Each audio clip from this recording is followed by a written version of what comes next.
नमस्कार, the daily show में आपका स्वागत है। मैं हूं आपका मित्र साथी हमदर्द मुकेश कुमार। दोस्तों, पिछले कुछ दिनों से प्रधानमंत्री नरेंद्र मोदी लगातार रट लगा रहे हैं कि किसान आंदोलन दरअसल एक षड्यंत्र है। पहले उन्होंने मन की बात में ये बात कही, पूरे देश को संबोधित करते हुए कहा कि एक एजेंडा चलाया जा रहा है, षड्यंत्र किया जा रहा है, और फिर पश्चिम बंगाल और असम की रैलियों में भी ये बात उन्होंने दोहराई। इसके पहले बीजेपी के तमाम नेता प्रवक्ता यही चीज कह रहे थे। आप जानते ही कि शुरू से किसान आंदोलन को खालिस्तानियों से जोड़ने की कोशिश की गई, टुकड़े टुकड़े गैंग से जोड़ने की कोशिश की गई और एक षड्यंत्र के रूप में इसे पेश करने की कोशिश लगातार की जाती रही है। लेकिन अब खुद प्रधानमंत्री ये रट लगाने लगे हैं तो कुछ सवाल उठते हैं। आज हम उन्हीं सवालों पर बात करना चाहते हैं कि आखिरकार प्रधानमंत्री जो कुछ कह रहे हैं, क्योंकि ये प्रधानमंत्री कह रहे हैं, कोई पार्टी के प्रवक्ता नहीं कह रहे हैं, इसलिए बात में गंभीरता आ गई है। और हम ये सवाल करना चाहते हैं कि अगर वो ये ऐसा कह रहे हैं तो किन आधारों पर कह रहे हैं? क्या उन्हें इंटेलिजेंस एजेंसीज, खुफिया एजेंसियों से कोई सूचना मिली है, या ये जो अंतर्राष्ट्रीय स्तर पर प्रचार हो रहा है उसकी वजह से वो घबराए हुए हैं इसलिए कह रहे हैं? क्या उन्हें इस बात की कुछ सूचनाएं मिली हैं कि इस षड्यंत्र में ये किसान शामिल हो गए हैं? ये तमाम सवाल हैं जो उनके बार बार ये कहने से कि ये एक षड्यंत्र है उठ रहे हैं, और आज हम इन सवालों पर बात करना चाहेंगे। लेकिन उसके पहले तो छोटी छोटी गुजारिशें।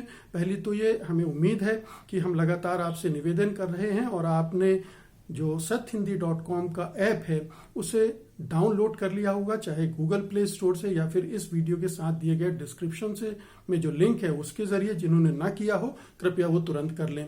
दूसरा ये कि आप जानते ही हैं कि sathhindi.com पत्रकारिता और पत्रकारों का एक आयोजन है।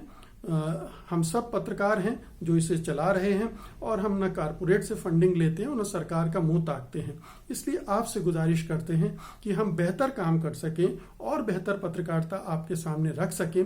इसके लिए हमारा साथ आइए, हमारे संबल बनिए, आर्थिक सहयोग कीजिए। इसके लिए सदस्यता अभियान हमारा है, जो सदस्यता योजना है उसमें उसको आप ब्यौरा में जाइए, देखिए और अपने लिए एक सदस्यता चुन लीजिए। हमें उम्मीद है कि ये दोनों काम आप जरूर करेंगे। वापस लौटते हैं।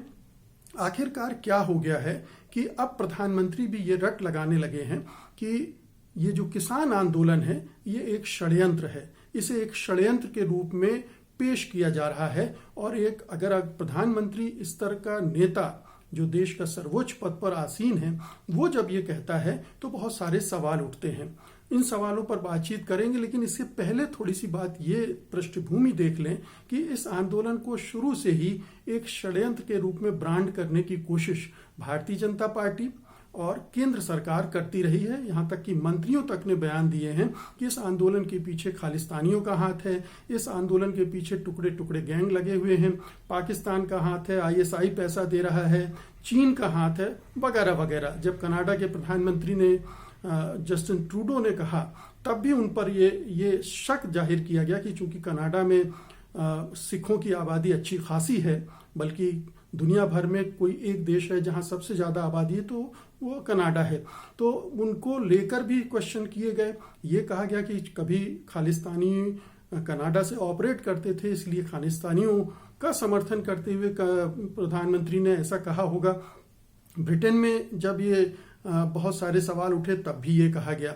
लेकिन ये जो नया एक राग और ज्यादा जोर से अलापा जाने लगा है प्रधानमंत्री के स्तर से, उसके पीछे वजह अंतर्राष्ट्रीय स्तर पर जो समर्थन किसान आंदोलन को मिलने लगा है, कहीं वो तो नहीं है, उससे तो सरकार घबराई नहीं हुई। तो बहुत सारी चीजें हैं जो इसमें सवाल खड़े करती हैं। पहला तो ये है कि हम चूंकि प्रधानमंत्री कह रहे हैं इसलिए उनसे जानना चाहते हैं कि प्रधानमंत्री कृपया बताइए कि कौन है वो षड्यंत्रकारी। पहला सवाल हमारा है कि कौन है वो षड्यंत्रकारी? क्या ये जो किसान हैं वो षड्यंत्र कर रहे हैं? पहले तो चलिए, चूंकि पंजाब के सिख इस आंदोलन को लीड कर रहे थे तब आपके लिए बड़ा आसान था उनको खालिस्तानियों से जोड़ना, लेकिन अब ये तो आंदोलन पूरे देश भर में फैल चुका है। तो क्या पूरा देश देशद्रोही है? क्या पूरा देश षड्यंत्र कर रहा है? क्योंकि अब पश्चिमी उत्तर प्रदेश में के जाट हिंदू जो हैं वो इस आंदोलन में मुख्य भूमिका में आ गए हैं। राकेश टिकैत लीड कर रहे हैं। क्या आप ये कहना चाहते हैं कि जो 40 संगठन इस आंदोलन का नेतृत्व कर रहे हैं वो षड्यंत्र कर रहे हैं? 40 देश के जो सबसे मजबूत किसान संगठन हैं अगर उस आंदोलन को चला रहे हैं तो क्या वो किसी षड्यंत्र के तहत चला रहे हैं? क्या इतने सारे किसान और इन किसानों के साथ हमदर्दी रखने वाली भारतीय आबादी, अगर आप देखें कि पंजाब हरियाणा की आबादी कुल मिला के 6 करोड़ के आसपास है, पश्चिमी उत्तर प्रदेश की आबादी 7 करोड़ है, राजस्थान की 6 करोड़ है, मध्य प्रदेश के अगर कुछ हिस्सों को मिला लें, उत्तराखंड को मिला लें, अभी हम बाकी देश की तो बात ही नहीं कर रहे, तो यही करीब 20-25 करोड़ की आबादी वाले इलाके हैं जहां पर किसानों को भरपूर समर्थन मिल रहा है। तो क्या देश की ये 20-25 करोड़ की आबादी षड्यंत्र करने में लग गई है? क्या वो देशद्रोही है? थोड़ा सोचिए प्रधानमंत्री जी, जो आप बोल रहे हैं उसके क्या मायने हैं। और ये भी न भूलें कि पहले आप पूरे मुसलमानों को देशद्रोही और षड्यंत्रकारी बता चुके हैं क्योंकि वो सीएए के खिलाफ आंदोलन कर रहे थे। उनकी आबादी इस देश में करीब 20 करोड़ है। तो अगर इस तरह से अगर आप जोड़ने लगे, जो विरोध कर रहे हैं आपका, अगर वो सारे षड्यंत्रकारी हैं या आपकी नीतियों का विरोध करने वाले षड्यंत्र रच रहे हैं, तो इस देश की 70-80% षड्यंत्रकारी हो जाएगी और वो देश के खिलाफ षड्यंत्र में मुब्तला हो जाएगी। तो आप इन्हें अरेस्ट कीजिए, जेलों में भरिए, लेकिन ऐसा है नहीं। आपके पास इसका कोई आधार है नहीं। दूसरी बात यह है कि ये षड्यंत्र क्या है, क्यों कर रहे हैं षड्यंत्र? इस षड्यंत्र का मकसद क्या हो सकता है? क्या इस षड्यंत्र के जरिए वो तख्ता पलट करना चाह रहे हैं? कौन? क्या विदेशी शक्तियां लगी हुई हैं? पाकिस्तान लगा हुआ है? खालिस्तानी जो बहुत कम संख्या है उनकी, क्या वो लगे हुए हैं? तो ये जो पर्दे के पीछे हैं, अगर आपके पास कुछ इनपुट हैं तो देश को बताइए कि हमें खबर मिली है कि आईएसआई किसानों के साथ मिलकर ये षड्यंत्र कर रहा है, या चीन ने किसानों को अपने प्रभाव में ले लिया है और वो षड्यंत्र के साथ तख्ता पलट करने पर आमादा है। क्या अमेरिका की तरफ इशारा है आपका? सीआईए ऐसा करवा रहा है? कुछ तो खुलासा कीजिए। सिर्फ यही रट लगाने से कि षड्यंत्र है, षड्यंत्र है, षड्यंत्र है, इससे बात बनेगी नहीं। इससे लोगों के दिमाग में और गुस्सा आएगा कि आप पहले कपड़ों के आधार पर देशद्रोही की पहचान करते थे, अब जो भी आपके विरोध में खड़ा हो जाता है उसे आप देशद्रोही करार देते हैं, चाहे वो किसान हो, मजदूर हो, मुसलमान हो, या आपकी नीतियों से असहमत लोग हों, आप उन सबको देशद्रोही ब्रांड कर रहे हैं। तो आप की इस सत्ता से ये विरोध आपकी नीतियों का विरोध हो रहा है। आप 3 कानून जो आपने बनाए उनको वापस ले लेंगे, ये पूरा षड्यंत्र अपने आप खत्म हो जाएगा। लेकिन दरअसल आप जानते ही हैं कि ये कोई षड्यंत्र नहीं है, ये किसानों का स्वतः स्फूर्त आंदोलन है और धीरे धीरे फैलता हुआ पूरे देश भर में फैल रहा है। और इससे आपके अंदर घबराहट पैदा हुई है। आपके अंदर घबराहट 2 वजहों से पैदा हुई है। एक तो ये कि ये इतना बड़ा आंदोलन अगर धीरे धीरे और मजबूत हुआ तो आपकी राजनीति का तिया पांचा कर देगा। आपने जो हिंदुत्ववाद की राजनीति शुरू की है उसे ये जो आर्थिक आधारों पर, आर्थिक मुद्दों पर जो संघर्ष खड़ा हो रहा है वो उसका भट्टा बैठा देगा, क्योंकि ये विशुद्ध जीवन से जुड़ी हुई जरूरतों के लिए संघर्ष हो रहा है, न कि धर्म और पहचान के नाम पर दंगाई राजनीति के पक्ष में खड़ी राजनीति है। तो ये एक आपके लिए खतरा दिख रहा है। आपको अपनी सत्ता, अपनी राजनीति, अपनी विचारधारा, अपने एजेंडे हिंदू राष्ट्र के लिए खतरा दिख रहा है, इसलिए आप इसे षड्यंत्र का नाम दे रहे हैं।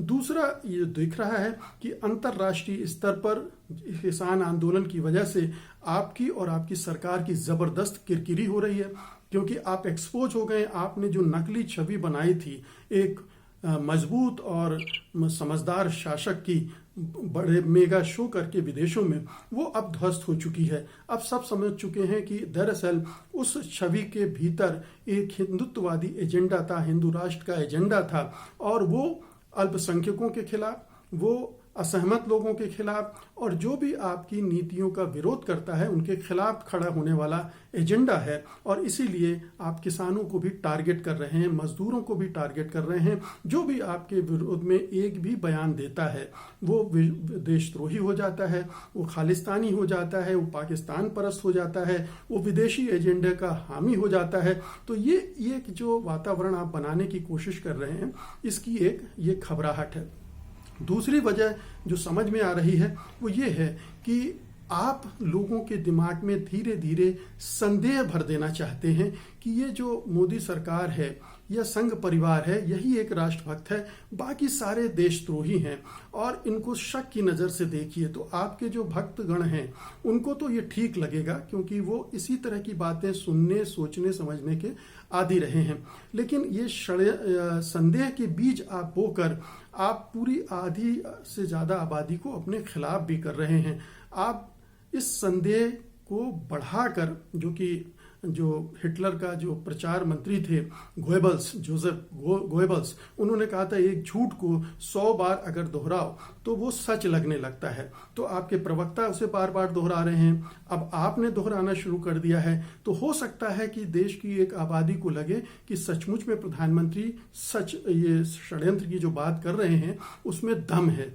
लेकिन आप चूंकि कोई रीजन नहीं दे रहे हैं, कोई तर्क नहीं दे रहे हैं, कोई तथ्य नहीं दे रहे हैं, इसलिए ये पोला है। ये एक भावनाओं के आधार पर आप खड़ा करके लोगों को एक जो पोलराइजेशन की पॉलिटिक्स है वो उसी को आगे बढ़ाना चाहते हैं। दूसरी बात यह है कि आप इसके जरिए लोगों का ध्यान बटाना चाहते हैं कि जो बेसिक मुद्दे किसान उठा रहे हैं, जो उनकी जीवन से जुड़ी हुई है, जीने मरने से जुड़ा हुआ है, उनकी ज़मीन से जुड़ा है, उनके उत्पादन से जुड़ा हुआ है, उस पर जो कारपोरेट कब्जे का है, जो एजेंडा आप चला रहे हैं कुछ कारपोरेट घरानों को पूरी खेती देने का, वो एक्सपोज हो गया है। और आप उससे ध्यान हटाने के लिए ये इस तरह के शिगुफे छोड़ रहे हैं, इस तरह के संदेह पैदा करने की कोशिश कर रहे हैं। तो ध्यान बटाना है कि हम कुछ करना चाहते हैं और उस पर लोगों की निगाह चली गई है। तो ये जो पर्दाफाश हो रहा है, बेनकाब हो रहे हैं आप और आपकी सरकार, उस पर पर्दा डालने की एक और कोशिश है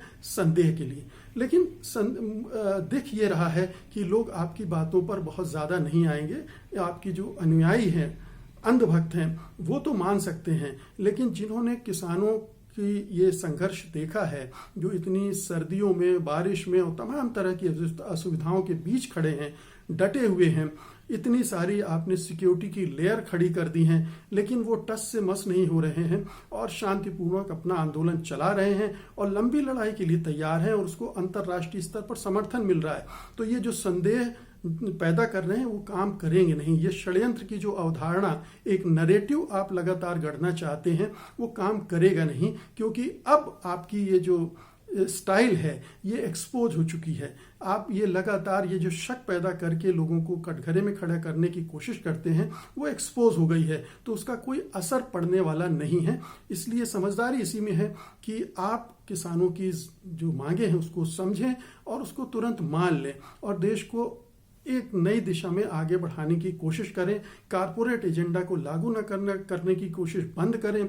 जो सार्वजनिक संपत्तियां आप बेच रहे हैं धड़ाधड़, उसका सिलसिला बंद करें। तो दोस्तों, ये थी आज की मेरी रिपोर्ट। उम्मीद है कि आप इसे पसंद करेंगे, लाइक करेंगे और शेयर करेंगे। अब मुझे अनुमति दीजिए। नमस्कार। सत्य हिंदी का ऐप डाउनलोड करें गूगल प्ले स्टोर पर।